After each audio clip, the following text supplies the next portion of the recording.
안녕하세요. 생생법률쇼 이지원입니다. 매주 수요일 생생법률쇼에서는 경제 이슈를 짚어보고 분석하는 시간 함께 하는데요. 권혁중 경제평론가 나와 계십니다. 어서 오세요. 네, 안녕하십니까.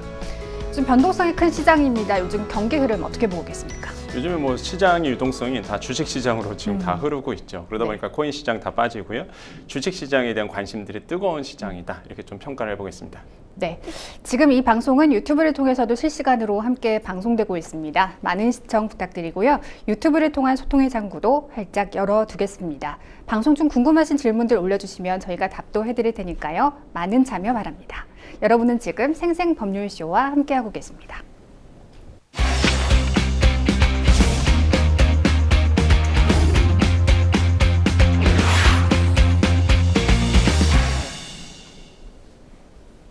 생생 코멘트 시작합니다. 요즘 가장 화제가 되고 있는 말은 무엇인지, 또 그 말이 나온 배경과 의미를 짚어보는 시간인데요. 한 주간의 경제 분야를 달군 생생 코멘트 하나씩 살펴보겠습니다. 첫 번째는요. 희소성이 가치 창출. 어찌 보면 당연한 얘기 같기도 한데요. 누가 무엇을 가리켜 한 말일까요? 네, 델 테크놀로지스의 최고 경영자 마이클 델이 SNS를 통해 비트코인의 희소성을 언급해 주목을 받았군요. 네, 그렇습니다. 뭐 마이클 델이라는 CEO가 사실 그 비트코인은 희소성 때문에 가치가 더 오른다 이런 얘기를 이제 본인의 이제 X 과거로면 트위터죠. 네네. 여기다 이제 올렸는데, 근데 이게 중요한 게 아니라 그 이제 트위터에 그 X에 누가 또 반응을 했냐 그러면 마이크로 스트레지 CEO가 이 부분에 대해서 이제 공감을 표시했습니다. 근데 이 마이크로 스트레지가 어떤 회사냐면 사실 자신의 그 자산을 거의다가 이제는 비트코인을 많이 산 회사거든요. 그러니까 사실상 제가 봤을 때는 본인의 어떤 그 자본을 비트코인으로 다 바꾸고 있는 회사다 이렇게 좀 평가할 수 있어요. 그러다 보니까 비트코인 옹호자이기도 하고 그 CEO가 또 그러다 보니까 이게 또 상생 효과가 나오면서 비트코인 옹호하시는 분들에게 열광적인 또 좋아요를 좀 받게 되는 부분이 있습니다. 그래서 이게 사실상 지금 뭐 코인 시장에서는 이게 또 뜨거운 이슈고요. 그러니까 사실 어느 정도 공감하는 부분이 있어요. 왜냐하면 희소성의 원칙, 그러니까 사실 그 가치는 밸류는 어디서 만들어지느냐, 결국에는 이게 희소성이 있어야지만 그 밸류가 만들어지는 건데, 비트코인이라는 거는 아시겠지만 이제는 딱 2,400만 개만 딱 발굴되도록 되어 있습니다. 그러다 보니까 희소성의 원칙이 적용이 되거든요. 그래서 이제 비트코인이 더 뭐 가격이 오를 것이다. 이렇게 이제 시장에서는 이제 내다보고 있는 거죠. 그러니까 델이 비트코인의 희소성에 대해서 언급을 하면서 그의 회사 또한 비트코인을 매수할지 주목이 되고 있는데요. 하지만 지금 비트코인을 갖고 계신 분들은 좀 가슴이 타들어가고 있거든요. 네. 지금 뭐 8,683만 원대까지 떨어졌어요. 네. 하락세가 심상치 않은데 마운트 곡스 때문에 곡소리 난다 이런 말이 나오고 있는데 네. 이 마운트 곡스가 뭔지부터 설명을 해주시죠. 그러니까 마운트 곡스 같은 경우는 일본에 지금은 이제는 사실 없는데 과거에 그 일본에서 코인 거래소 중에 뭐 한때 세계 1위를 기록했던 회사기도 합니다. 근데 이 회사가 지금 왜 사라졌느냐? 이제는 뭐 말 그대로 해킹 사건이 있었거든요. 네. 그러니까 마운트 곡스가 해킹을 당하면서 그 안에 있는 비트코인이 사라진 케이스가 있었습니다. 그래서 이제 결국에는 이제 폐업을 할 수밖에 없었던 부분인데, 근데 문제가 왜 지금 이 마운트 곡스에 대한 이슈가 왜 코인 시장에 이슈가 되냐면, 사실 해킹 당했으면 없어져야 되잖아요. 네. 근데 이걸 나중에 또 일부분 찾았어요. 근데 이 일부분 찾은 게 한 20만 개로 지금 추정이 되고 있거든요. 그러니까 20만 개 정도를 찾았단 말이에요. 그러면 어떻게 했습니까? 이거를 이제 돌려주겠다고 얘기했거든요. 마운트 곡스가. 그래서 이제 14만 개의 비트코인을 이제 상환할 것이다라고 이제 얘기를 하고 있습니다. 그 당시에 14만 개면은요, 사실 지금으로 통계를 보면은 몇 천억밖에 안 되거든요. 근데 지금 조 단위로 이제 바뀌어 있는 거죠. 네. 그러니까 사실상 지금 이 물량을 이제는 뭐 그때 해킹당했던 피해자한테 돌려준다 그러면 이 시장에 이 물량이 나온다는 거죠. 그래서 이제는 그만큼 가격이 하락을 그렇죠. 하는군요. 왜 물량이 나오다 보니까 파는 네. 사람도 있을 거 아니에요. 네. 그래서 이제 시장에서는 조금 이 부분이 악재로 작용할 것이다라고 해서 이제는 이 마운트 곡스 발 이제 하락이 일어날 것이다 이렇게 했는데, 그래서 지금 시장에서는 오늘은요. 또 이건 너무 우려스러운 부분이지만 그게 좀 너무 사실상 악재는 아니다라고 얘기를 해요. 왜 그러냐면 돌려주잖아요. 네. 돌려주면 그분들이 100%다 파느냐? 그건 아니라는 거죠. 그러니까요. 일부분만 사실 매도 물량으로 나올 뿐이지 이 14만 개라는 코인이 전체적으로 다 나오지는 않는다. 그래서 너무 우려하고 있는 부분이 있지 않겠느냐 그래서 어제 또 반등했던 부분이 있습니다. 그래서 이 마운트 곡스발 이슈가 이렇게 좀 자리를 잡았고 그게 좀 시장에 영향을 미쳤다고 생각해 봅니다. 한때 국내 증권사들이 비트코인이 2억까지 갈 것이다 이런 전망을 내놓기도 했는데요. 그래도 하락하는 이 비트코인에 대한 우리의 자세 어떻게 가져야 할까요? 지금 시장은요, 아까도 말씀드렸잖아요. 그 유동성이 주식 시장으로 흐르고 있거든요. 네. 워낙 그 엔비디아가 잘 나가고 그다음에 또 뉴욕 증시가 굉장히 좋다 보니까 많은 분들이 이제 코인 시장에 돈을 뺍니다. 그거는 이제 오래 전부터 제가 이 방송 통해서 말씀드렸었죠. 분위기를. 그래서 확실히 지금 완전히 뭐 유동성이 주식 시장으로 흐른 상태다. 그래서 코인 시장은 다 빠지고 있다 보시면 되는데, 근데 이제는 이런 상황에서 이제 많은 분들이 비트코인에 더 투자해야 된다 이런 얘기를 많이 하고 계세요. 그래서 제가 뭐 이걸 하라 마라의 입장은 아닌 거고요. 딱 세 가지만 조금 말씀을 드리겠습니다. 내가 만약에 코인에 대한 관심이 있다, 난 가상 자산에 대한 관심이 있다 하신 분들은 이 세 가지만 조금 한번 걸러서 한번 들어보셨으면 좋겠어요. 세 가지 궁금합니다. 첫 번째, 위험 감소 능력이 본인이 있는지를 보셔야 됩니다. 위험 감소 능력이 있는지를 보셔야 돼요. 왜 그러냐면 특히 장년층 같은 경우는 노후 자금을 많이 이 코인 시장에 들고 오시거든요. 굉장히 위험한 거죠. 왜냐하면 변동성이 큰 시장이 가상 자산 시장입니다. 굉장히 변동성이 심하거든요. 그러다 보니까 내가 이러한 리스크를 감당할 수 있는 능력이 있는지를 보셔야 돼요. 네. 딱 그냥 내 노후 자금 잃기 딱 좋거든요. 그러니까 조심하셔야 되겠고, 두 번째로는요, 투자 기간을 보셔야 됩니다. 아까 말씀드렸어요. 변동성이 심하다고 했죠. 근데 나는 당장 쓸 돈인 거예요. 당장 내가 써야 될 돈을 코인에 투자한다? 이거 만약에 코인이 하락하면은요, 빼시는 분들, 손절하시는 분들은 거의 없어요. 예, 손절이 안 되거든요. 그렇죠. 그러니까 당장 돈 써야 될 때 쓰지를 못합니다. 그래서 이제는 이 투자 기간이 좀 오래, 내가 코인 시장에 오래 묵혀두겠다 하시는 분들만 사실 들어오는 거지, 단기간에 내가 뭔가를 하겠다 하시는 분들은 굉장히 위험하다. 마지막은요, 재정적 여유를 보셔야 돼요. 많은 분들이 이런 말씀하십니다. 난 여윳돈 있어서요, 코인 시장에 이제 투자하려고 하시는데, 그게 이제 착각의 시작이에요. 그 여유 자금이라는 게 뭐 장년층 입장에서 말씀드리면 그게 일반적으로 예비비 성격인데 내가 병원 갈 돈, 아니면은 내가 생활해야 될 돈, 이게 여유 자금이라고 착각하시는 분들이 굉장히 많다는 거죠. 그럼 어떻게 생각해야 되나요? 그거는 사실상 장년층 같은 경우에 병원을 자주 가시거든요. 다칠 네. 수도 있단 말이에요. 네. 그러면 실제로 내가 병원비가 들어갈 비용 등은 어느 정도로 좀 세이브 해놓으시는 게 좋습니다. 근데 대부분이 그거를 여유 자금으로 착각하시는 거예요. 그러니까 이 자금을 가지고 내가 뭔가 코인 시장에 투자하겠다. 근데 만약에 내가 병원 갈 일이 생깁니다. 급한 일이 생기면 또 뺄 수가 없으니까. 예, 보험도 안 들어놨어요. 그것도 네. 심지어. 네. 그러면은 내가 갑자기 병원비 때문에 목돈이 들어가야 되는데 돈이 없잖아요. 그때부터 이제는 악순환이 되는 거거든요. 대출을 받기 시작하고 네. 대출 안 나오면 이금융권 가죠. 고금리로 들어가죠. 그때부터 악순환이 빠져요. 그렇기 때문에 내가 재정적 여유라고 얘기하는 그 여유 자금이라는 게 과연 어떤 성격의 여유 자금인지, 내가 정말 금융 상품에 투자할 수 있는 여유 자금인지, 아니면은 내가 병원비 가려고 모아뒀던 여유 자금인지, 그거를 잘 구분하셔야 된다라는 거죠. 그렇기 때문에 내가 정말 금융 상품에 투자할 수 있는 여유 자금이 있다 하시는 분들은 뭐 그때 가서 코인 시장 들어가도 상관없겠다. 하지만 내가 이 예비비 성격의 돈이 병원비라면 절대 코인 시장을 하시면 안 된다라고 말씀을 드립니다.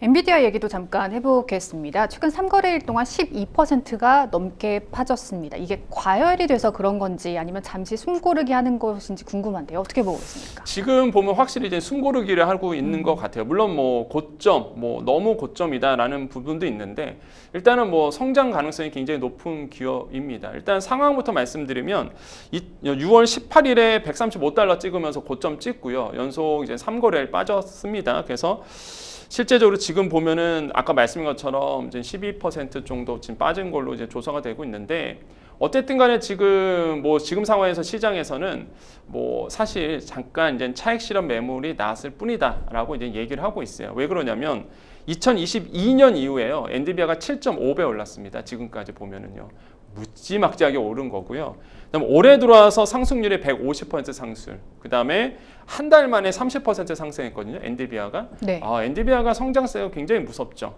그런데 여기에서 이제는 오를 만큼 올랐다라는 이제 시그널도 나오는데, 근데 이게 확답을 못 드리는 이유가 대부분 그랬습니다. 엔비디아가 한 2배, 3배 올랐을 때 오를 만큼 올랐어. 그때도 똑같은 얘기했어요. 오를 만큼 올랐어. 근데 더 오르기 시작하는 거예요. 네. 더 오르니까 또 많은 분들이 야, 이제 더 이상 안 올라. 더 오를 만큼 올랐어 했는데 또 우리의 생각을 깨고 계속 오른단 말이에요. 이 그래프를 보면은요, 드라마틱합니다. 상승률이 아주. 그래서 엔비디아의 끝은 아무도 모른다. 이거는 누구도 예측할 수 없는 부분이고요. 그럴 수밖에 없는 게 아시겠지만은 AI 반도체의 90%를 지금 점유하고 있습니다. 특히 GPU 시장이 90% 이상 점유하고 있다 보니까 뭐 독점 시장이에요, 사실상. 여기는 엔비디아가 지금 독점이거든요. 그러니까 이게 성장세가 그래서 나오고 있는 거고, 제가 봤을 때는 비트코인이나 가상화폐는 비이성적 판단이 되게 작용을 많이 해요. 감성적 요인이 굉장히 많이 자주하는 시장이 가상화폐인데, 네. 엔비디아는 이성적이에요. 실적이 모멘텀이 되거든요, 사실. 이 기업은. 그러니까 실적이 나오기 때문에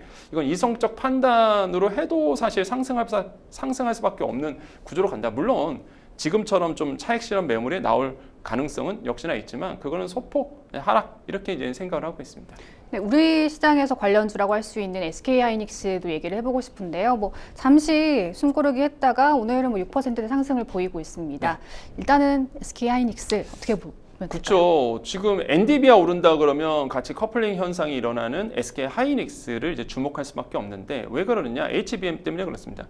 고대역폭 메모리를 가장 잘 만드는 회사, 그 다음에 지금 시대에, 그러니까 이 AI 시대에 잘 반도체를 만드는 회사라고 뽑는다 그러면 이제는 삼성전자가 아닌 거예요. 이게 SK하이닉스로 변한 겁니다. 왜? HBM을 가장 먼저 상용화했고요. 기술 개발했고, 그러다 보니까 엔비디아에 납품도 하고요. 그래서 삼성전자가 오히려 HBM 쪽에서는 기술력이 뒤처져 있다고 판단을 받거든요. 평가를 받고 있어요. 그러니까 SK하이닉스가 계속적으로 지금 모멘텀이 일어날 수밖에 없고, 많은 분들이 엔비디아에 투자를 못하신 분들이 우리나라 SK하이닉스에 이제 또 투자를 하고 계시거든요. 그래서 이제는 SK하이닉스도 주가 상승률을 본다 그러면 그래프가 또 드라마틱하게 또 올라가는 아주 뭐 상황이 연출되고 아름다운 있죠. 우상향을 그리고 있습니다. 그렇죠. 그러다 보니까 많은 분들이 더 SK하이닉스에 투자를 지금 많이 하고 있는 상태고, 뭐 CEO 리스크는 역시 하나 있습니다. 그런 부분들은 뭐 없지 않아 있겠지만은, 그럼에도 불구하고 SK하이닉스가 뭐 SK가 아니잖아요. SK 종목은 아니고 SK하이닉스이기 때문에 반도체의 이제 상황을 본다 그러면 더더욱 더 탄력을 받을 가능성은 저는 여전히 남아있다라고 생각해 봅니다. 네, 하이 리스크 하이 리턴이죠. 뭐 주식이든 코인이든 변동성이 큰 시장에서 내 고위험 투자를 할 수 있는지 잘 판단하시고 시장을 대응하셔야 될 것 같습니다. 이어서 다음 생생 코멘트 만나볼까요? 자영업자 부동산 PF 감안했다. 어떤 얘기일까요? 정부가 다음 달부터 적용할 예정이었던 스트레스 총부채 원리금 상환 비율 DSR 2단계 조치를 2달 미루기로 했습니다. 갑자기 왜 미룬 건가요? 깜짝 놀랐어요. 저는. 네. 아니 스케줄 다 짜져 있는데 아니 7월 1일부터 DSR 총부채 원리금 상환 비율, 한마디로 내 연봉에서 내 총부채 원리금 총합입니다. 내가 대출금이나 이자, 원금, 이자 다 합쳐서 이게 이제 40% 넘어가면 안 되거든요. 은행권 네. 같은 경우는. 네. 내가 연봉이 1억이다. 그러면은 내 빚이 이제 원리금 다 합쳐서 4천만 원 넘어가면 안 돼요. 그러니까 이게 딱 대출 규제란 말이에요. 뭐 이 금융권은 50% 이렇게 돼 있는데, 어쨌든 간에 딱 이게 규제가 돼 있는 거고, DSR이 딱 맞춰져 있고, 그 다음에 스텔스 DSR, 거기에 이제 가상금리를 붙여서 조금 더 대출을 규제하는 부분이거든요. 이게 1단계, 2단계, 3단계로 나눠집니다. 그러니까 이번에 이제는 2단계가 7월부터 들어가기로 딱 시장에서 약속을 해놓고 준비를 다 해놨는데, 은행권도 준비 다 해놨는데 갑자기 미뤘어요. 갑자기 2달 연기하겠다라고 얘기한 거예요. 그 이유를 정부는 이렇게 얘기합니다. 첫 번째, 자영업자. 왜 그러냐면 그 소상공인 자영업자 그 맞춤형 대책을 7월 달에 내놓기로 지금 발표한 상태입니다. 네. 그럼 7월 달에 이제는 자영업자의 대책을 내놓는데, 근데 이거랑 이제는 DSR, 스트레스 DSR 연기랑 이제 무슨 상관이냐라고 이제 시장에서 그래서 이제 질문하는 거예요. 연관성이 없지 않느냐라고 보는데, 연관성은 좀 있긴 있어요. 왜 그러냐면 자영업자 같은 경우는 제가 봤을 때 이번에 어떤 대책이 나올지 모르겠지만 대출을 늘려줄 가능성이 큽니다. 지금 자영업자분들이 대출도 안 나오고요. 그다음에 지금 상환 압박 굉장히 많이 고달프게 받고 있거든요. 네. 그래서 아마 이번 종합 대책이 뭐가 나올지 모르겠지만 자영업자 대책이 지금 스트레스 DSR 2단계를 연기한 거 보면은 아마 자영업자분들에 대한 대출 규제를 풀어줄 가능성이 커요. 그럼 만약에 스트레스 DSR 2단계 적용하고 자영업자 대출 풀어준다. 이게 앞뒤가 안 맞거든요. 그렇게 되면 정책의 일관성이 없기 때문에 그래서 아마 지금 정부는 자영업자 때문에 종합대책이 나오니까 이것 때문에 2달 연기했다고 얘기하고 있거든요. 그렇기 때문에 저는 연관성이 좀 어느 정도 있을 거라고 보여지고 두 번째 이유를 정부가 댔던 게 PF 대출이거든요. 그러니까 PF 시장에 대한 이제 유동성에 대한 부분, 그러니까 연착륙 시키고 있는 상황에서 갑자기 대출을 더 조여버리면 그 부동산 시장에 영향을 줄 수 있다라는 게 이제 정부의 생각인데 뭐 이 두 가지 이유 때문에 지금 뭐 2단계의 스트레스 DSR 2단계를 좀 미뤘다. 저는 이렇게 좀 생각을 하고 있고 과연 어떤 대책이 나올지 자영업자 대책이 뭐가 나올지 저는 굉장히 궁금하다 이렇게 생각을 해봅니다. 정부의 정책 기조가 현재 가계부채 증가를 강도 높게 규제를 하겠다는 건데요. 네. 이 같은 또 한 번의 역방향 정책은 국민들에게 계속 혼란을 주지 않겠습니까? 그러니까 저는 이게 잘못됐다고 보는 게 그 뭐 자영업자 부분 그다음에 PF 대출 뭐 일리는 있는데요. 근데 저는 잘못됐다고 보는 게 정책의 일관성입니다. 네. 그러니까 시장에서의 불확실성을 주면 안 돼요. 시장에서는 항상 이렇게 예측을 하고 움직이는데 갑자기 지금 2달 연기하겠다고 발표하면은 사실상 시장 참여자들은 당황스럽거든요. 그 다음에 그렇죠. 정책을 못 믿어요. 이게 정부의 신뢰가 무너집니다. 가장 사례가 그거죠. 우리가 지난 정부 때 부동산 정책이 실패했었습니다. 네. 그럼 누구나 다 인정하시거든요. 근데 실패했던 이유는요. 부동산 참여자들이 시장의 참여자들이 정부의 정책을 전혀 믿지 않았어요. 처음에는 믿었다가 계속 바꾸기 시작합니다. 정책이. 나왔다가 또 나왔다. 그러니까 아무도 시장에서 정부가 말하는 걸 믿지 않는 거예요. 그러니까 사실상 사지 마라. 부동산 가격 떨어진다 해도 오히려 그 반대로 움직였거든요, 사실상. 그러니까 자꾸 이런 어떤 잘못된 점을 되풀이하면 안 된다. 그러니까 이미 약속한 부분, 2단계의 스트레스 DSR 2단계, 가상금리 더 붙여서 그다음에 1금융권은 신용대출과 담보대출, 2금융권은 주담대. 요거가 딱 2단계 내용이었거든요. 그러니까 2단계 흘러가는 대로 예고한 대로 가는 게 저는 맞다라고 좀 생각을 해보겠고요. 그러다 보니까 시장에서는 굉장히 좀 혼란스러운 거죠. 그래서 걱정하는 게 정책의 일관성. 이거는 뭐 그게 뭐 좋든 나쁘다 그냥 지켜줘야 된다. 네. 약속이기 때문에 그래서 이런 부분을 좀 말씀드리고 싶습니다. 그러니까 오히려 시장을 더 자극할 수 있을 것 같습니다. 금리 얘기도 잠깐 해보겠습니다. 주요 시중은행의 주택담보대출 최저금리가 연 2%대까지 내려앉았습니다. 3년 만에 2%대라고 하는데요. 이 대출금리 낮아진 이유가 뭘까요? 그러니까 이것도 걱정인 거예요. 그러니까 지금 부동산 시장이 다시 또 서울 부동산 시장에 들썩이고 있는데 네. 몇 가지 이유가 있습니다. 첫 번째 금리가 낮아지는 거예요. 지금 고정금리가 2%대가 나왔습니다. 한 은행에서. 그러니까 사실 이제 고정금리라는 거는 5년물짜리 채권, 은행채를 이제 추종하게 돼 있거든요. 네. 5년채의 은행물이 지금 계속적으로 낮아지고 있어요. 그래서 사실상 이제 고정금리가 낮아질 수밖에 없는 구조로 가고 있고 그러다 보니까 지금 금리가 2%까지 지금 나왔단 말이에요. 2% 후반이죠. 2.98짜리 하나가 나왔는데 생각해 보십시오. 이게 3년 3개월 만에 다시 나왔어요. 그러면 수요를 자극합니다. 부동산 수요 자극하거든요. 두 번째 이유가 또 뭐예요? 지금 57주 서울 부동산 전세 가격 계속 오르고 있습니다. 갭 투자 당연히 움직입니다. 왜? 서울시 같은 경우에는요. 매매가는 어느 정도 크게 상회하지 않았어요. 근데 전세가가 너무 많이 올랐습니다. 당연히 갭 투자 수요를 자극하죠. 거기에 아까 말씀드린 것처럼 고정금리 대출 낮네? 이렇게 금리까지 낮아지는 거예요. 그러면 부동산 수요를 좀 자극하게 됩니다. 이 상황에서 2단계 스트레스 DSR 적용도 2달 후로 미룬대요. 그러니까 부동산에 대한 자극을 줄 수밖에 없는 부분이죠. 그래서 저는 이런 부분이 굉장히 조금 어떻게 흘러갈지는 뭐 변동수가 많겠지만은 부동산 수요를 자극할 가능성은 저는 굉장히 좀 있다라고 생각을 해봐요. 그래서 이런 부분을 좀 주의하셔야 되겠고 아마 많은 분들이 그러실 거예요. 뭐 집 있는 사람들은 좋지 않겠느냐라고 하실 텐데 뭐 다들 그러실 겁니다. 뭐 부동산 부자는 좋은 거 아니야? 전혀 그렇지 않습니다. 그러니까 예측대로 흘러가는 게 좋은 거지. 뭐 불확실성이 커지면은 뭐 부동산 자산가라도 이거 다 싫어하거든요. 그렇기 때문에 항상 이렇게 예측되는 대로, 그러니까 시장과 정부가 약속한 대로 움직여주는 것이 굉장히 좋다라고 생각을 해봅니다. 네, 주담대 대출금리가 낮아지면서 또 한 번 부동산 시장이 들썩이고 있습니다. 우려스러운 부분이 있는 만큼 이 시장의 불확실성 계속해서 주의해서 지켜보셔야겠습니다. 마지막 생생 코멘트 살펴볼까요? 그냥 쉬어요. 누구의 말일까요? 일을 하지도 않고 구직 활동도 하지 않은 채 그냥 쉬는 청년들이 증가세라고 합니다. 청년 인구 감소세라고 들었는데 그냥 쉬는 청년들은 늘어나고 있는 상황인 건가요? 그렇죠. 지금 통계를 보니까요. 이게 통계청 자료인데 최근에 나왔습니다. 그러니까 쉬는 청년들. 그러니까 이분들을 봤더니 이게 청년층이라고 보통 얘기하면요, 우리가 15세에서 29세 이렇게 얘기를 합니다. 그러니까 15세에서 29세에 있는 이 젊은 청년들이 그냥 쉬어라고 답변했던 분들이 1년 전보다 13,000명 정도 늘었습니다. 그래서 총 한 39만 명 정도로 이제 집계가 됐는데, 그러니까 이게 사실상 그냥 쉬어라는 이 표현이 그냥 구직 활동 안 하는 거거든요, 사실상. 네. 그러다 보니까 지금 나라가 걱정하는 거, 정부가 걱정하는 게 의욕 자체가 지금 없다는 거죠. 그러니까 이런 부분에 대해서 지금 이제는 좀 고민을 하고 있고, 나라에서 고민하고 있고요. 그래서 지금 이제 걱정하는 건 그겁니다. 이분들에 대한 취직에 대한 좀 일하고자 하는 의욕을 어떻게 좀 불러일으킬 수 있느냐라는 게 정부 이제 숙제로 지금 안겨져 있고, 통계 자료를 봐도 제가 봤을 때는 좀 문제가 있지 않나. 그러니까 통계 자료의 문제가 아니라 지금 쉬는 청년들이 많아지고 있는 문제에 대해서 좀 심각성을 가지고 있다라고 생각을 해봅니다.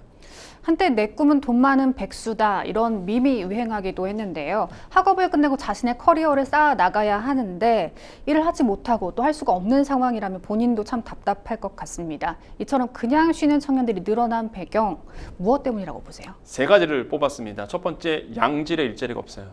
그러니까 양질의 일자리라고 하면은 사실 많은 분들이 양질의 일자리 하면은 일단은 돈을 많이 버는 네. 직종이겠죠. 적게 일하고 많이 버는 직장이에요. 근데 양질의 일자리가 점점 사라지고 있다라고 보시면 되는데, 네. 지금 우리나라의 경제를 지탱하고 있는 것, 바로 반도체라고 볼 수 있겠죠. 근데 반도체는 아시겠지만 그 노동 창출 능력이 많이 없습니다. 네. 그러니까 사실 일자리가 많이 필요 없는 또 직종이긴 하거든요. 그러다 보니까 뭐 이런 반도체 분야에서 일자리가 많이 생기진 않고요. 그러다 보니까 뭐 양질의 일자리가 나오지 않는 부분. 지금 지난달 청년층 상용직 봤더니 1년 전보다 19만 명이 이제 급감을 했다고 합니다. 상용층은 뭐냐 그러면 그냥 정규직 이렇게 이해하시면 돼요. 그러니까 정규직이 네. 점점 줄어들고 비정규직이 늘어나고 있다는 거죠. 그러다 보니까 안정적인 일자리가 없다. 이게 부족하다. 그러다 보니까 사람들이 그냥 안 할래. 일 안 할래. 그냥 쉴래. 이런 분들이 많아지는 거고요. 두 번째로는요. 대기업들이 이게 신입 직원을 뽑는 게 아니라 아까 좀 말씀드렸잖아요. 15세에서 29세거든요. 그러니까 신입 직원이요, 사실상. 근데 신입 직원을 대기업들이 뽑는 게 아니라 경력직 위주로 뽑습니다. 그러다 보니까 기회 자체가 없군요. 기회 자체가 없어요. 그러니까 아예 그냥 쉬어버리겠다 하신 분들이 많은 거고요. 네. 세 번째로는요, 좀 미시적인 얘기인데 그 통계잖아요, 통계. 통계는 항상 기간을 보셔야 됩니다. 지난달 통계예요. 지난달에 좀 쉬는 날이 있었죠. 5월달이다 보니까. 그래서 이제는 쉬는 날까지 좀 많다 보니까 아무래도 좀 통계가 덜 잡혔을 부분도 있다. 그래서 지금 요 세 가지 정도가 이제 눈에 띄는데, 정말 청년들 얘기 들어보면은요, 뭐 정말 일하고 싶어도 마땅히 뭐 마음에 드는 일자리가 없다는 목소리를 많이 듣거든요. 그래서 그게 참 뼈아프다라고 생각을 해봅니다. 네, 평론가님께서 짚어주신 대로 청년들이 선호하는 대기업의 경우를 보면 예전과 달리 공채 채용을 계속해서 줄이고 있는 상황이라고 합니다. 뭐 수시로 채용을 하거나 경력직을 선호하는 현상이 강화되고 있다고 하는데요. 이런 부분이 영향을 미치고 있는 것 같습니다. 네. 청년 고용 시장이 갈수록 나빠지고 있다. 맞는 얘기인 거죠. 네, 저는 맞다고 보여집니다. 역시나 대기업들이 경력직 위주로 뽑고 있는 부분, 이거는 좀 비판받을 만하다. 그러니까 인재를 키우는데 돈이 많이 들거든요, 사실. 그러니까 네. 신입 직원을 사실상 이제 과장급으로 만드는데 굉장히 많은 돈이 소요됩니다. 그러니까 대기업들 입장에서는 차라리 경력직을 뽑자는 게 사실 좀 뉘앙스가 있어요. 그러다 보니까 저는 이런 점들은 좀 개선돼야 된다. 그래서 과감한 뭐 시장에 투자를 해서 인재 키우기에 좀 나서 주기를 좀 키우겠고 좀 바라겠고요. 두 번째는 전 노조의 영향을 꼽거든요. 그러니까 사실 우리나라 이제 노조 측이 사실상 보면은 청년들의 인원을 뽑기보다는 기존에 있는 카르텔이라고 좀 봅니다. 그러니까 기존에 있는 노동력을 유지시키려고 하고 네. 말 그대로 뭐 퇴직을 좀 늦게 하려고 하는, 그러니까 장기 근속을 좀 하려고 하는 모습들이 보이거든요. 물론 조심스러운 얘기겠지만 이런 부분에 대해서 오히려 저는 노조들도 경영자와 똑같이 그런 모습을 보이는 게 아니라 그러니까 신규 채용을 늘리려고를 하셔야 된다. 그 노력을 해야 된다라고 좀 보거든요.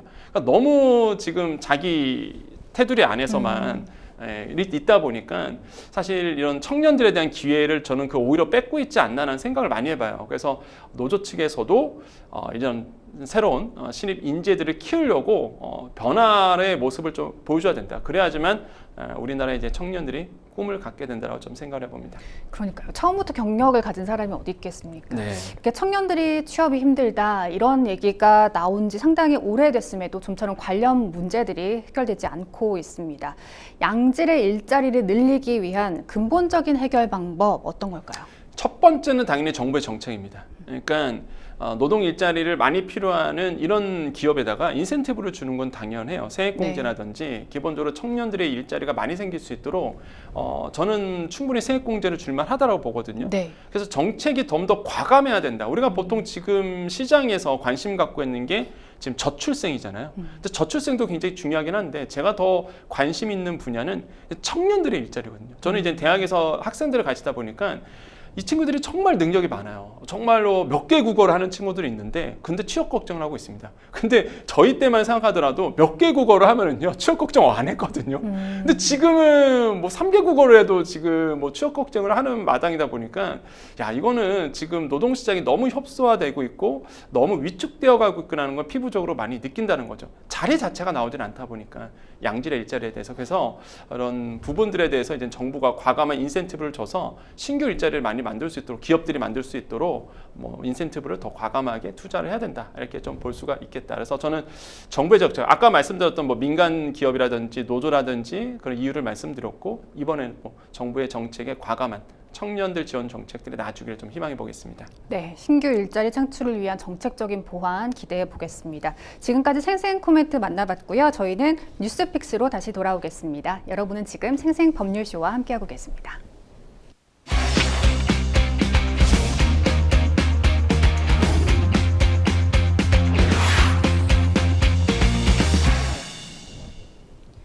분야별 가장 핫한 소식을 집중 분석해보는 시간이죠. 뉴스픽스 시작하겠습니다. 매주 수요일 경제 분야 주요 이슈들을 짚어보고 있는데요.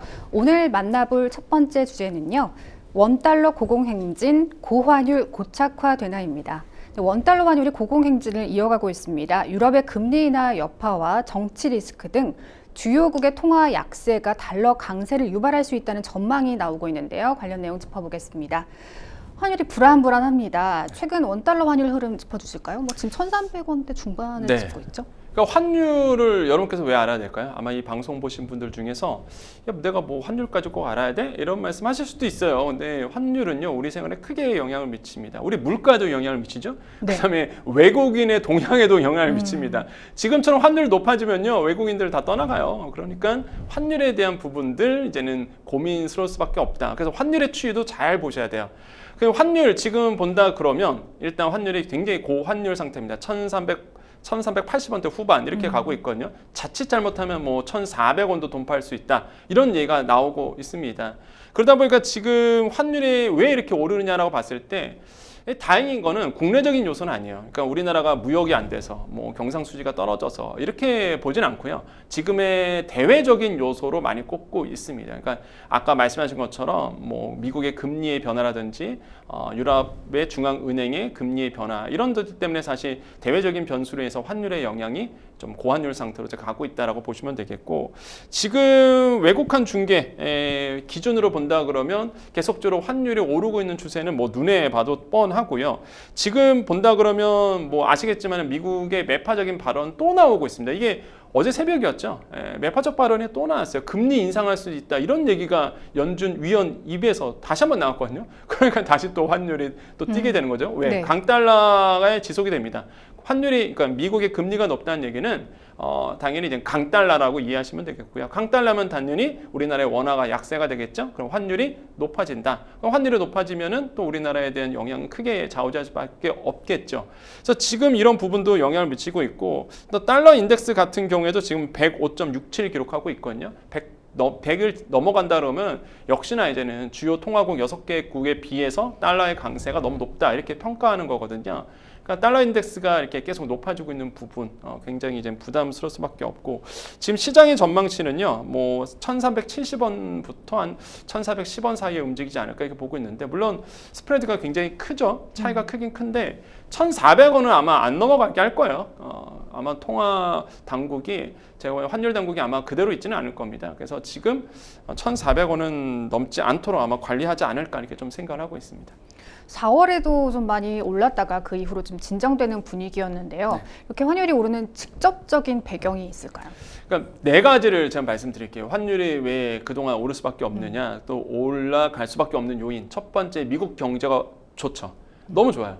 그러니까 지금 통계를 보면은요, 지금 2023년도 미국 경제 보면은 2.5% 성장했습니다. 그다음에 2024년도 올해 1분기만 해도요 2.4% 성장했습니다. 이게 잠재 성장률이 1.8% 정도 예상을 했었거든요. 이거보다 훨씬 더 높죠. 그러니까 잘 나가요, 미국 경제는. 그러다 보니까 달러에 대한 인기가 수요가 많아질 수밖에 없습니다. 그러니까 당연히 강달러가 지속될 수밖에 없는 거겠죠. 그래서 제가 예전부터 계속 작년부터 얘기했던 게 그거였던 거예요. 아, 미국은 너무 부럽다. 왜? 미국만 잘 나가요. 근데 지금 딱 봐도 그대로 돼버리잖아요. 그러니까 정말 미국이 자국 우선주의의 그 흐름을 바꾼 다음부터 그냥 제조업부터 시작해갖고요. 무조건 미국 안에 짓기를 시작하거든요. 네. 일자리 많이 생기죠. 고부가가치적인 산업들이 다 미국으로 돌아오죠. 뭐 의도적으로 사실상 미국 경제를 떠받치고 있다라고 저는 생각을 해봐요. 그래서 미국 경제가 좋다라는 것. 두 번째, 연준의 금리 정책이겠죠. 그 금리 인하가 언제 되느냐. 금리 인하 시그널이 둔화될수록 달러는 강세로 보일 수밖에 없습니다. 금리가 다운돼야지만 달러의 인기가 식거든요. 근데 금리 언제 인하되는지 아무도 모릅니다. 지금 예상하기로는 9월 달 생각하고 있지만 빠르면 뭐 더 일찍도 할 수 있다는 얘기 나오지만 하지만은 지금 예상으로는 빨라도 9월이거든요. 그러니까 원래 이번 연도 들어왔을 때 빠르면 6월이었어요. 그러니까 이게 점점 딜레이 뒤로 밀리고 있단 말이에요. 그러면 당연히 금리, 미국의 이제 고금리 상태를 유지되다 보니까 달러의 강세는 지속된다 이렇게 보시면 되겠고 세 번째로는 유로화 그다음에 엔화의 약세라고 보시면 되겠는데 뭐 유로화 좀 이따 말씀드리겠지만은 뭐 금리 인하했습니다. 그다음에 정책적인 어떤 정치적인 불안감이 있죠. 이런 것 때문에 유로화 약세가 보이기 시작하고 엔화 약세도 좀 이따 말씀드리겠지만 엔화는 계속 떨어집니다. 가치가. 그래서 뭐 끝을 모르겠어요. 지금. 그러다 보니까 당연히 이제는 달러 인덱스에 영향을 미칩니다. 달러 인덱스 유럽 EU라 이제 유로라든지 엔화 가치가 떨어지다 보니까 자연스럽게 달러 인덱스 높아지거든요. 그러니까 환율이 높아질 수밖에 없고 네 번째 이 끝나지 않은 지정학적 리스크를 꼽을 수밖에 없죠. 뭐 중동에서의 분쟁, 이스라엘과 하마스의 또한 더 나아가서 이란과의 분쟁 이게 너무 변수로 작용하거든요. 그러다 보니까 당연히 안전자산에 대한 선호 심리가 높아집니다. 그 안전자산 보겠어요. 금과 달러겠죠. 그래서 달러의 가치가 높아질 수밖에 없다. 이런 중요한 네 가지 이유 때문에 지금 달러의 가치는 높아진다. 그 뜻은 환율이 높아진다는 얘기입니다. 예전에는 1,200원, 1,300원만 돼도 좀 높다고 했는데 이제는 좀 무덤덤해진 것 같긴 합니다. 네. 근데 외환위기 이후에 연평균 1,300원대는 처음으로 넘겼다는 게 맞나요? 아, 이 1,300원대가 진짜 저는 왜 기억하냐면 저는 이제 달러를 받아요. 미국에서 달러 받는 게 있습니다. 그럼 때 1,300원 됐을 때 우와 이랬단 말이에요. 아, 너무 좋은 거예요. 가만히 앉아도 환율 때문에 더 돈을 벌지 않습니까? 그러니까 그때가 얼마 전 같은데 뭐 지금 뭐 1,400원 간다는 거예요. 전 좋죠, 당연히. 달러 받으니까. 그러니까 1,400원 간다니까 좋은 거예요. 그런데 이게 마냥 좋을 수는 없죠. 이게 좋은 게 아니거든요, 사실. 왜냐하면 우리나라의 밸류가, 그러니까 가치가 떨어진다는 얘기입니다. 원화의 가치가 떨어진다는 얘기거든요. 지금 언제 그러면 1,300원대가 언제 있었느냐? 아까 말씀하셨어요. 이게 지금 1,380원을 넘겼을 때가 딱 3번 있었습니다. 97년도 외환위기 때, 그다음에 2008년도 금융위기 때, 2022년 금리 급등기 때 딱 3번 있었거든요. 그러니까 지금 다시 이제 1,380원대를 뚫어버리는 거잖아요. 네. 그러니까 이게 다 보면은 위기 때였는데, 그러니까 지금 뾰족하게 무슨 위기다라고 말씀드릴 수는 없지만 지금 환율 자체가 높아지겠다는 얘기는 뭐 아까 말씀드렸지만 미국 경제가 워낙 좋은 네. 대외적인 어떤 이유기도 합니다. 아까 그래서 제가 강조드렸던 것이 대내적인 문제는 아니에요. 그 전에는 사실 대내적인 문제였거든요. 우리나라 외환위기 겪었죠. 금융위기 때 우리나라의 은행들 다 무너졌죠. 그러니까 내부적인 요인이 아니에요. 지금은 다행히. 그래서 이제는 뭐 어느 정도 외환 당국이 달러 원화 가치 지키기에 좀 나서고 있는 부분이고, 저는 어느 정도의 구두 개입은 분명히 있을 거다라고 생각을 해봅니다. 그러니까요. 아까 말씀 주신 대로 환율 당국이 1,400원을 넘기지 않게 좀 방어를 할 것이다라고 말씀을 하셨습니다. 최근 국민연금의 외환 스와프 거래 한도가 증액이 됐습니다. 이 환율 상승을 충분히 방어할 수 있다고 보시나요?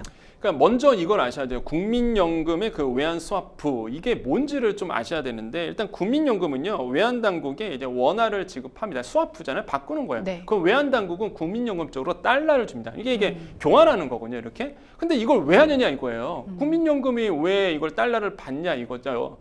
국민연금이 보통 이제 투자를 하잖아요. 해외에 네. 투자할 때 달러를 현물 시장에서 갖고 옵니다. 그러면 예를 들어서 이제 국민연금의 원화를 들고 달러를 살아야 된단 말이에요. 네. 그럼 그때 이제는 환율에 영향을 미치겠죠. 당연히. 그럼 달러의 가치가 올라갈 수밖에 없고, 그 금액이 사실 천문학적인 금액이거든요. 그러니까 달러 가치가 올라가고 그러다 보니까 환율이 높아지는 영향이 생겨요. 그래서 이번에 이제는 국민연금과 외환당국이 스와프를 하는 겁니다. 그러면 야, 현물 시장에서 달러 구하지 말고 우리 서로 그냥 맞교환하자 이거예요. 내가 너한테 달러 줄게. 넌 나한테 원화 줘. 그래서 시장에 영향을 미치지 않고 이제 국민연금은 안전하게 이제 달러를 갖고 오는데, 이거의 한도가 원래는 350억 달러에서 500억 달러로 이제 늘어났다는 거죠. 그래서 이제는 시장을 더 안정시키는 겁니다. 환율을. 그래서 저는 의미가 있다고 봐요. 그래서 그 국민연금의 외환 스와프 총량을 늘려줬던 거, 이런 거는 저는 뭐 잘했다라고 생각을 해보겠고, 시장에 크게 뭐 불안감을 미칠 정도의 영향은 아니거든요. 그렇기 때문에 시장에 저는 안정감을 줄 수 있는 정도에서 이 스와프를 했다라고 생각을 해봐요. 그래서 결국에는 환율의 변동에 크게 저는 뭐 안정하는 데 도움을 줄 것이다라고 보고 있고, 외환자금 관리에 좀 효율화를 이뤄낼 수 있다는 측면에서 저는 뭐 환영할 만하다. 그러니까 머리를 저는 잘 썼다. 그때 제가 요거 했을 때 묘수라고 생각했거든요. 네. 아, 이거 외환당국의 정말 묘수다라고 생각했는데 정말 전 잘했다고 생각을 해봅니다. 네, 달러 강세가 엔저 영향이 크다라고 아까 말씀을 해주셨는데, 네. 요즘 주변 보면 그래서인지 여행 갈 때 뭐 미국 쪽보다는 일본을 선호하는 경향이 좀 큰 것 같습니다. 이 엔저 끝날 기미가 보이지 않는 상황인데 이렇게까지 길게 이어지는 이유가 뭘까요? 그러니까 우리나라의 원화 가치 하락도 문제지만은 일본은 더 문제죠, 사실. 네. 엔화의 약세가 너무 지금 심해지고 있다라는 걸 뭐 볼 필요가 있겠는데, 달러엔 환율이 159엔 정도까지 후반대까지 갔거든요. 야, 이러다가 1,600엔도 이제 뚫어낼 수 있겠죠. 그러니까 점점 더 엔화의 가치가 낮아지고 있다 이렇게 보시면 되는데, 네. 첫 번째는요, 통화 정책의 격차죠. 그러니까 미국은 계속 금리를 높였잖아요. 근데 일본은 제로 금리를 유지했습니다.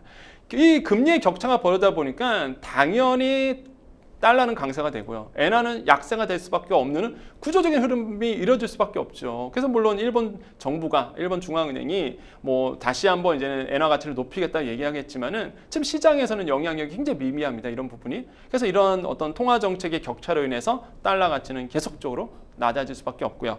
두 번째로는요, 아까 말씀드렸던 글로벌 강세, 한번 달러 강세가 너무 심해요. 그러니까 엔화 때문에 뭐 엔화가 약세기 때문에 달러 강세는 이게 아니라 아까 말씀드렸던 달러 강세 이유를 말씀드렸잖아요. 미국 경제 워낙 좋다. 그다음에 네. 통화 정책도 있다. 그러니까 달러 자체가 가치가 높아지다 보니까 상대적으로 엔화 가치는 계속 또 낮아질 수밖에 없는, 이게 두 번째 이유고, 세 번째가 일본 경제 상황 때문에 그렇습니다. 잃어버린 30년 이런 얘기 하잖아요. 계속 저성장이에요. 일본은 진짜 저성장 속으로 30년 동안 쭉 유지합니다. 그럼 엔화 가치가 오르겠어요? 엔화가 필요가 없는데. 그러니까 엔화 가치가 계속적으로 낮아질 수밖에 없고, 특히 지금 아시겠지만은 저출산 이런 고령화 문제는요, 우리보다 먼저 시작했습니다. 일본이. 네. 그러니까 이 생동감을 잃어버리는 거예요. 사회 자체가, 경제 구조 자체가 생동감을 잃어버리다 보니까 이게 이제 구조적인 요인으로 인해서 엔화 가치가 일단 떨어지고 있고요. 마지막으로 이미 시장에 많이 풀렸습니다. 엔화가. 아까도 말씀드렸지만 잃어버린 30년 하면서 그 다음에 또 아시겠지만 뭐 엔화 가치를 의도적으로 낮췄단 말이에요. 일본 정부는, 일본 중앙은행은. 그러다 보니까 엔화가 많이 풀린 상태예요. 아니 뭐 제로 금리 유지했는데 당연히 돈 풀기에 나선 거 아닙니까? 그러니까 이미 통화량이 많아요, 엔화가. 그러다 보니까 가치가 오르기가 좀 힘든 부분이 있죠. 그래서 이러한 주요 네 가지 이유 때문에 엔화 가치가 전혀 힘을 못 받고 있다. 그래서 이제는 어제였습니다. 한국과 일본의 재무장관 회의가 열렸죠. 네. 자, 똑같은 동변상련이에요. 야, 원화 가치 떨어지고 엔화 가치 떨어지니까 이거 어떻게 해야 되냐. 이렇게 만났어요. 어제 만나갖고 얘기를 나눠서 구두 개입했습니다. 이대로 있진 않겠다. 이대로 가만히 있지 않겠다라고 사실 한일 재무장관 회의에서 얘기가 나왔거든요. 그래서 이런 어떤 미세 조정이 지금 환율에 영향을 좀 미칠 거라고 저는 생각을 해보겠습니다. 근데 일본 금융당국이 제로금리 정책 포기하겠다, 국채 매입 규모도 축소하겠다고 했는데 효과가 없어요. 네. 시장 반응이 미지근한 이유는 뭘까요? 이것도 한 몇 가지를 뽑아봤어요. 왜 그러면은 영향이 없었을까? 첫 번째로 본다 그러면 구체성이 좀 부족을 했죠. 그러니까 일본 중앙은행이 얘기를 했습니다. 야, 일본 은행이 이제 국채 매입 축소 방안을 할 거야. 한마디로 이제는 국채 매입을 축소한다는 얘기는 시장에 돈 그만 풀게 이거거든요, 사실상. 근데 이거에 모호성이 있습니다. 이게 얼마를 할 건데 이게 정말 구체적으로 나온 게 없어요. 구체적인 건 7월 달에 발표를 했거든요. 그러니까 이걸 딱 발표하고 나서 도대체 얼마를 줄일 건데 이게 없는 거예요. 그래서 모호성이다. 너무 모호하다. 그래서 이제는 시장에서는 반신반의하고 있고, 두 번째로는 아까 얘기했던 이런 국채 매입 축소가 한 1조 원 정도 국채 매입을 줄일 것으로 생각을 했는데 그게 아니랬던 거죠. 아까 말씀드린 구체적인 얘기가 없다 보니까 사실상 이제는 시장에서는 기대에 미치지 못했다. 시장에 부응을 하지 못했다. 이것 때문에 또 계속적으로 흘러갈 수밖에 없고, 세 번째로는 아까 말씀드렸어요. 완화적인 통화 정책, 제로금리 계속 유지하고 있는 거. 사실상 뭐 금리 높인다고 얘기를 했지만 사실상 뭐 말만 그렇게 해야지 시장에선 제로금리 계속 유지거든요. 네 번째로 본다 그러면 기준금리가 계속 동결되고 있는 부분. 아까도 말씀드렸습니다. 같은 내용이고요. 다섯 번째는 이제 엔화가 약세가 지속되다 보니까 그래서 이제 시장에서는 뭐 일본 중앙은행이 얘기한 것처럼 엔화 가치가 오르질 않네, 계속 약세로 있네 하다 보니까 시장의 뭐 신뢰를 좀 잃어버렸다. 그래서 아마 이제 7월 달에 구체적인 발표를 할 겁니다. 일본 중앙은행이. 요때 이제 보셔야 되겠는데, 그래서 지금 같은 경우에는 엔화 약세가 계속 됩니다. 그러면 일본에 여행 가고 싶어 하시는 분들 계속 유지가 될 수밖에 없죠. 그래서 저도 이제는 이번에 일본으로 좀 가볼까라는 생각을 하고 있어요. 물론 다양한 변수들이 있습니다. 요즘에 네. 보니까 뭐 일본 호텔에서 뭐 돈 더 받는다 외국인한테 이런 얘기가 있어서 고민스럽지만, 일단 통화 자체로만 본다 그러면 지금처럼 뭐 일본 여행 가기 좋은 시기가 없었던 것 같다라고 생각을 해봅니다.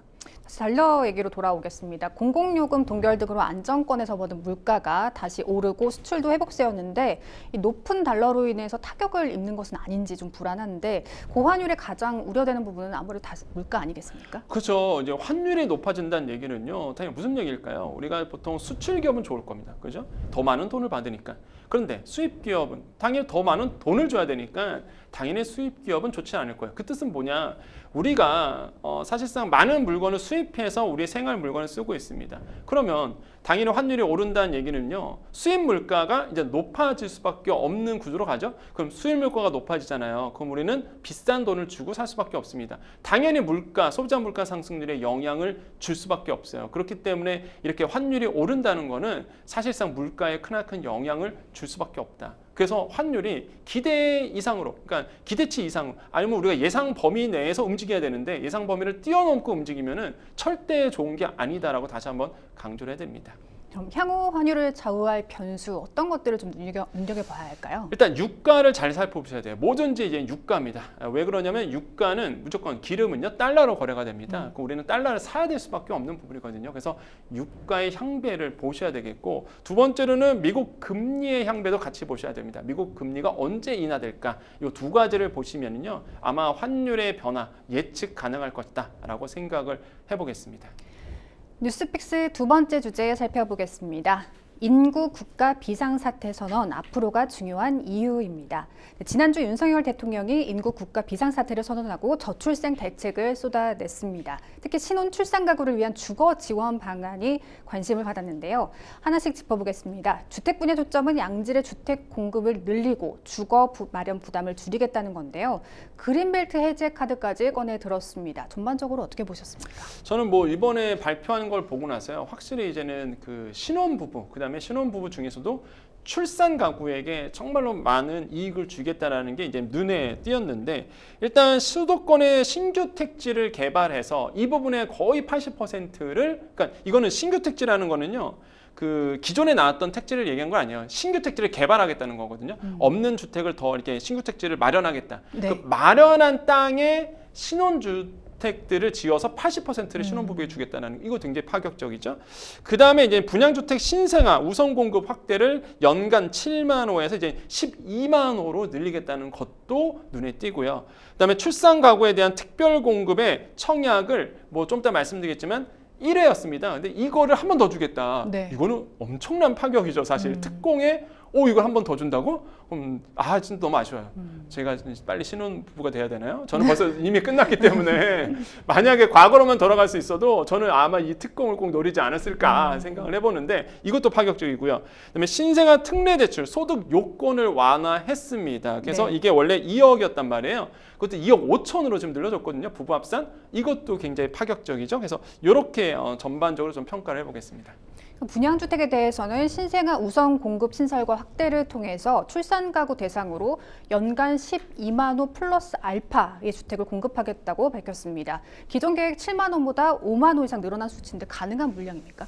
저는 뭐 정부의 의지만 있다 그러면 뭐 가능하지 않을까라고 생각을 해봐요. 근데 네. 이제는 신규 택지 개발을 들어가야 되는데 남아있는 땅이 과연 어디쯤에 있을까, 이게 좀 걱정스럽긴 해요. 그래서 지금 2기 신도시, 3기 신도시, 2기 신도시도 아직 개발 안 되는 곳도 있거든요. 네. 그래서 2기 신도시, 3기 신도시에서 아마 이제 찾을 것 같은데요. 어쨌든 간에 지금 출산 가구 주택 공급 확대 방안을 본다 그러면 일단 민간 분양과 공공 분양, 요거 좀 두 가지를 나눠서 볼 수가 있습니다. 지금 아마 청약에 관심 있는 분들 잘 들으셔야 되는데, 민간 분양 같은 경우는 신생아 우선 공급 비율을 20에서 35%로 늘려줍니다. 그래서 신생아 있으신 분들 굉장히 중요하고요. 공공 분양 같은 경우에도 일반 공급 물량 내에서 이런 우선 공급을 신설을 해요. 그러니까 50% 정도 줍니다. 이것도 굉장히 중요하죠. 그래서 지금 차트에 나오는 것처럼 신생아 우선 공급 비율을 20에서 35%로 네. 늘려줬던 부분. 네, 공공 임대 부분도 있습니다. 임대 부분에서도요, 실제 공급 내에 신생아 우선 공급을 신설합니다. 전체 5%고요. 그 다음에 이제 매입, 그 다음에 전세 부분에서도요, 이런 우선 공급을 늘려주기로 바뀌었거든요. 그래서 전체적으로 본다 그러면요, 확실하게 이제는 신혼부부, 그 중에서도 출산 가구에게 더 많은 이익이 돌아가게끔 제도 개선이 된다는 것. 그래서 만약에 내가 신생아를 낳을 계획이 있다 하시는 분들은 무조건 그냥 매매하지 마시고요. 특공 아니면은 이제는 공공 분양, 이거를 한번 노려보시는 거, 청약을 노려보시는 게 지금으로서는 굉장히 현명하다. 왜? 확률이 더 높아졌다라고 말씀을 드리겠습니다. 그동안 아파트 분양에서 특별 공급은 한 세대당 한 번만 주어졌었는데요. 네. 앞으로는 출산 가구에 대해서 특별 기회 공급을 한 번 더 허용한다는 거죠. 네. 이게 이제 또 핵심인데, 잘 보셔야 되는 게 그겁니다. 우리가 보통 신혼부부들은 다 아세요. 애 키우시면 아는데, 한 번 딱 애를 한 명을 낳았습니다. 그럼 2명 또 낳고 싶거든요. 근데 2명 낳으면 집이 부족한 거예요. 이게 평수가 너무 좁은 거예요. 그러면 난 좀 더 넓은 평수로 가고 싶다라는 욕구가 생긴단 말이에요. 근데 나는 이미 특공을 쓴 겁니다. 한 번 썼어요. 이게 특공은 생애 최초 한 번밖에 안 됩니다. 기존에는. 근데 나는 더 넓은 집으로 가서 특공을 한 번 더 넣고 싶은데 기회가 없잖아요. 이번에 기회를 주는 겁니다. 그럴 경우 그러면 특공 한 번 더 줄게. 한 번 청약을 더 해봐. 그래서 특별 공급으로 내가 다시 한번 청약할 수 있는 기회가 생깁니다. 근데 다 그렇지는 않아요. 이건 조건이 생깁니다, 당연히. 아니 그러면 1주택자인데 이미, 그러면 특공을 한 번 더 써서 2주택자 되라고? 아니잖아요. 그거는 이제는 당연히 안 되겠죠. 그래서 정부가 조건 하나 걸었어요. 그러면 한 채 팔어. 기존에 있는 집을 팔아서 무주택자인 경우에게만 한 채를 한 번을 더 주겠다는 거예요. 그렇기 때문에 시장에서 우려하는 모습, 뭐 부동산을 떠받친다, 뭐 이건 잘못됐다, 우려할 만한 게 아닙니다. 특공 낼 때요, 무주택자여야 돼요. 그렇기 때문에 이거는 한번 했을 때 팔고 들어가야 되기 때문에 뭐 우려할 만한 부분은 아니다. 그래서 저는 잘 나온 대책이라고 저는 생각을 해봅니다. 이 밖에도 저출생 문제 극복을 위해서 육아휴직 급여 상한을 올리고 돌봄 확대 방안들도 나왔습니다만, 주거 관련 정책에 관심이 쏟아지는 이유가 있죠. 실제 청년들이 결혼이나 또 출산을 단념하는 이유가 주거 비용 등의 부담이 크기 때문이잖아요. 그렇죠. 이제 주거 비용에 대한 부담을 좀 낮춰줄 저는 필요가 있다고 생각을 해보는데, 네.